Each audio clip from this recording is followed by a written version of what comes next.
Why not?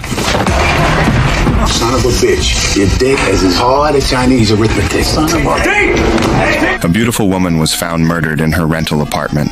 The medical examiner discovered that all the hair on her legs had been shaved off, and the way she died was identical to the victims from an unsolved serial murder case 6 years ago.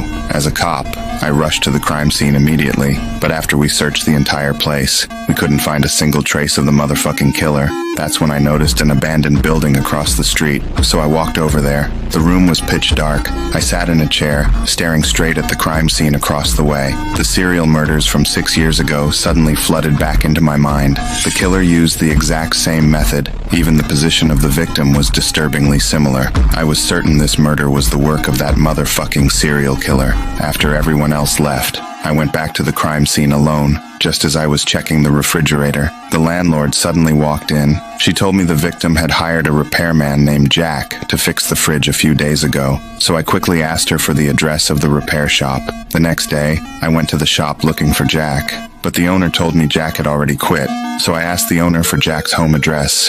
As I was leaving, I casually called out Jack's name on purpose. Assalamu alaikum.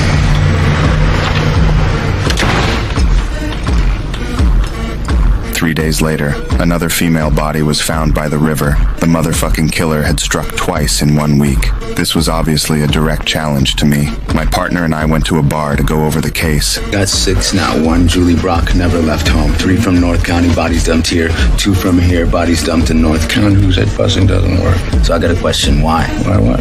First, geography. Guy's a shark. If he stops, he dies. He likes to drive. Probably has a decent car, maybe 2, high mileage. I drove to Jack's neighborhood using the address the shop owner gave me. I noticed a car parked outside his building. After taking a closer look, I saw the odometer had crazy high mileage. But right at that moment, Jack suddenly appeared behind me. Can I help you? Got a lot of miles on it. You a salesman? No. How's the trunk space? Standard.